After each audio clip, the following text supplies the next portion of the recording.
Assalamualaikum warahmatullahi wabarakatuh. Hai teman-teman semua. Baiklah, di sini saya Wulandari akan menjelaskan tentang production process strategi. Pertama-tama, kita harus mengerti apa itu strategi proses. Strategi proses adalah sebuah pendekatan organisasi untuk mengubah sumber daya menjadi barang dan jasa. Selanjutnya, kita juga harus memahami apa tujuan strategi proses. Tujuannya adalah untuk menemukan suatu cara memproduksi barang dan jasa yang memenuhi persyaratan dari pelanggan dan spesifikasi produk yang ada dalam batasan biaya dan batasan manajerial lainnya. Proses yang dipilih akan berdampak jangka panjang terhadap efisien dan produksi, serta fleksibilitas, biaya, dan kualitas barang yang diproduksi.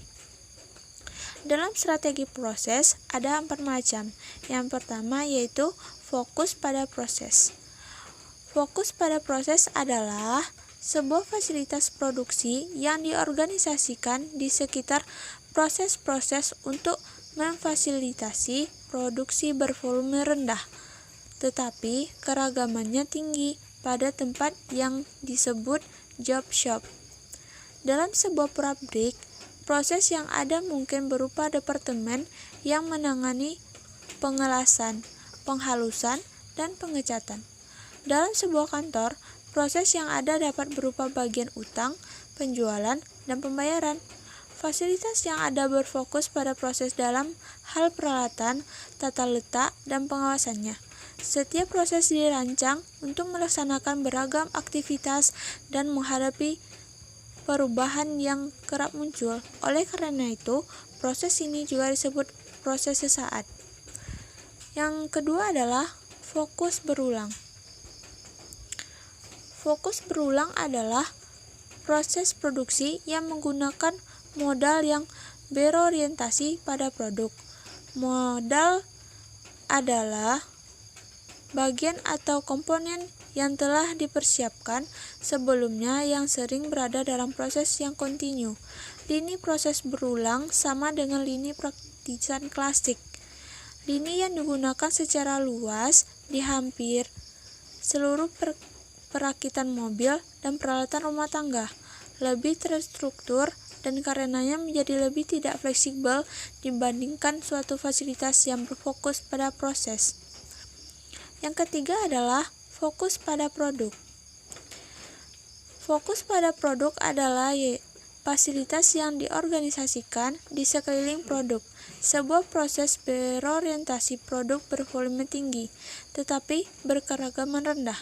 Proses ini juga disebut proses kontinu, sebab mempunyai lintasan produksi yang sangat panjang dan kontinu. Produk seperti kaca, kertas, lembaran timah, bola, bir, dan baut dibuat melalui proses kontinu. Sebagai fasilitas yang berfokus pada produk penghasilan produk dengan volume tinggi dan keragaman aneh. Fasilitas dengan sifat khusus ini biasanya membutuhkan biaya tidak tetap tinggi. Namun, fasilitas dengan biaya variabel yang rendah dapat dihasilkan utilisasi fasilitas yang tinggi. Dan yang terakhir adalah fokus kustomisasi massal. Merupakan pembuatan produk dan jasa yang dapat memenuhi keinginan pelanggan yang semakin unik secara cepat dan murah. Namun, kustomisasi massal bukan hanya mengenai keragaman produk, tetapi juga bagaimana secara ekonomis mengetahui apa yang diinginkan pelanggan dan kapan pelanggan menginginkannya dengan tepat. Kustomisasi massal memberikan kita keragaman produk yang biasanya dapat disediakan oleh manufaktur bervolume rendah. Dengan biaya seperti manufaktur bervolume tinggi dan terstandarisasi, membangun proses yang gesit yang memproduksi produk terkustomisasi secara cepat dan murah, membutuhkan manfaat sumber daya organisasi secara imajinatif dan agresif. Kaitan antara logistik, produk, dan penjualannya harus erat. Selanjutnya yaitu analisis dan desain proses. Saat menganalisis dan merancang proses untuk mengubah bahan baku menjadi barang dan jasa, terdapat pertanyaan-pertanyaan sebagai berikut. Yang pertama, apakah proses dirancang untuk mencapai keunggulan bersaing dari segi diferensiasi, respon cepat atau biaya rendah? Yang kedua, apakah proses memaksimalkan nilai pelanggan bagaimana dilihat oleh pelanggan?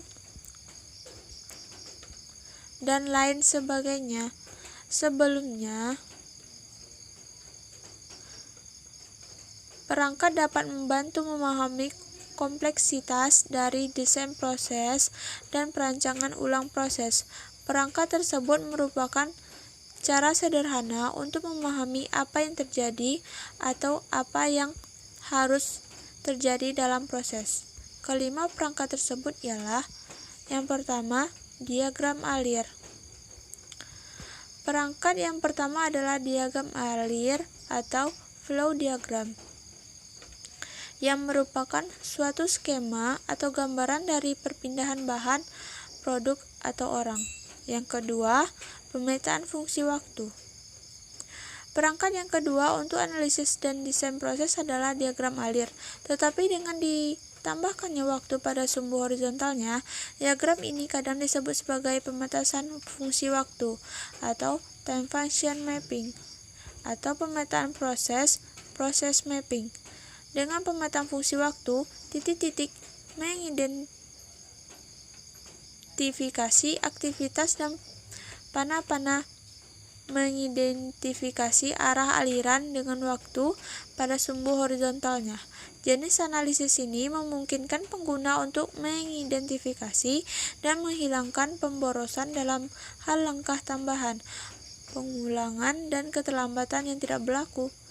Yang ketiga adalah pemetaan aliran nilai. Suatu variasi dari pemetaan fungsi waktu adalah pemetaan aliran nilai atau value stream mapping atau disingkat VCM.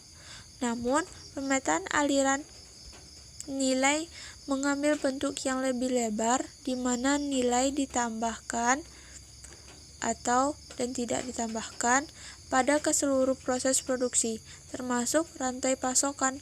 Namun, pemetaan aliran nilai tidak hanya memperhitungkan proses, tetapi juga keputusan manajemen dan sistem informasi yang mendukung proses tersebut. Keempat adalah diagram proses.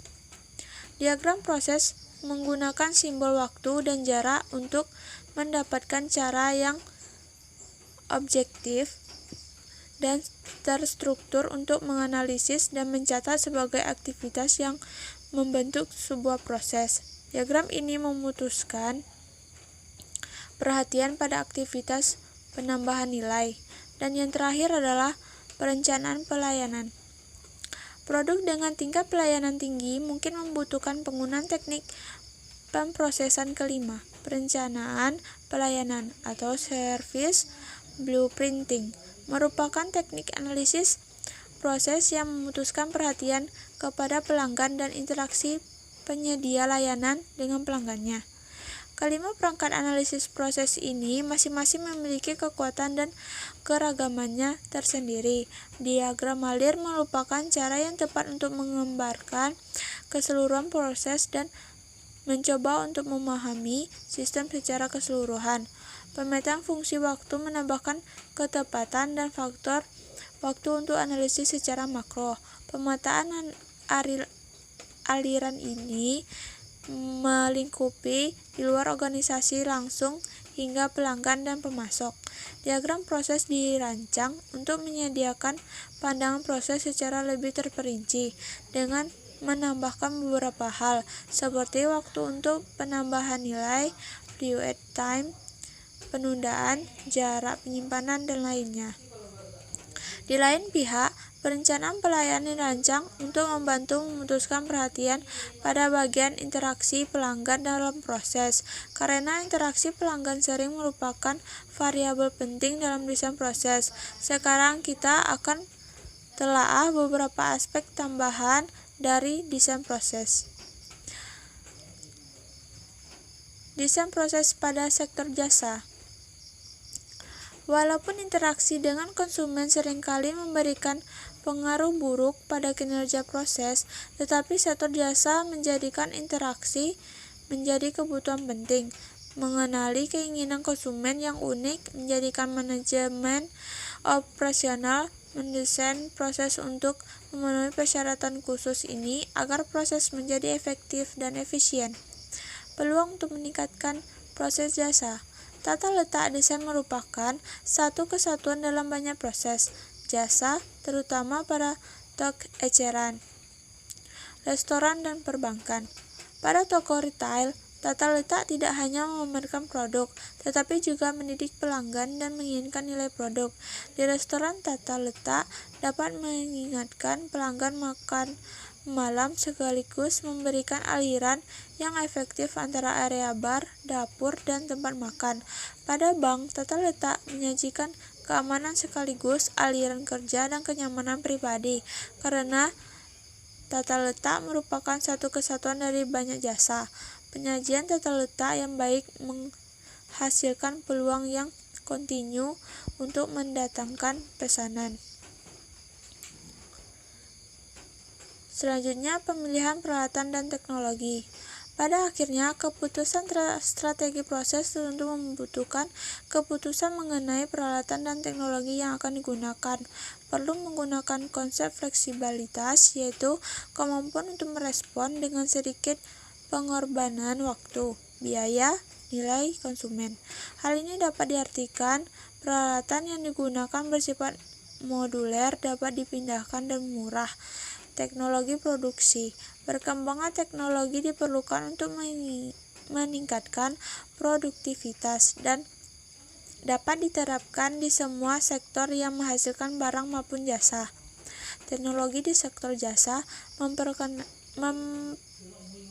Perkembangan teknologi yang cepat juga terjadi di sektor jasa, yang mana menyangkut peralatan diagnos elektronik pada sebuah bengkel mobil, peralatan kesehatan, sampai peralatan yang digunakan di bandara dalam jasa penerbangan. Etika dan proses ramah lingkungan. Banyak perusahaan menemukan kesempatan dalam proses produksi yang dapat mengurangi dampak negatif pada lingkungan. Kesempatan tersebut sangat beragam, mulai dari aktivitas yang dipandang oleh masyarakat sebagai suatu yang etis dan merupakan tanggung jawab sosial, hingga tindakan yang diatur secara hukum, seperti pencegahan polusi.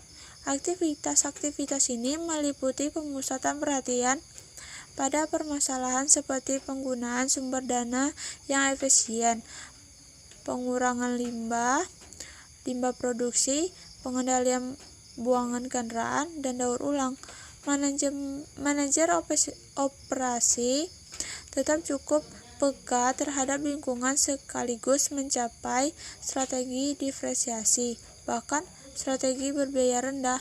Contohnya, Ben & Jerry mewujudkan citra perusahaan dan tanggung jawab secara sosial dengan hanya menggunakan perangkat hemat energi. Lalu, Anheuser-Busch menghemat biaya energi dan penenangan limbah dengan menggunakan air limbah pabrik yang telah diproses untuk menghasilkan gas yang digunakan sebagai tenaga dalam proses pembuatan birnya St. Louis. Sebagai proses dapat menjadi ramah lingkungan dan dibuat bertanggung jawab secara sosial sekaligus mengkontribusi strategi yang menguntungkan. Baiklah, hanya sekian penjelasan dari saya. Semoga ilmu yang saya berikan bermanfaat ya teman-teman.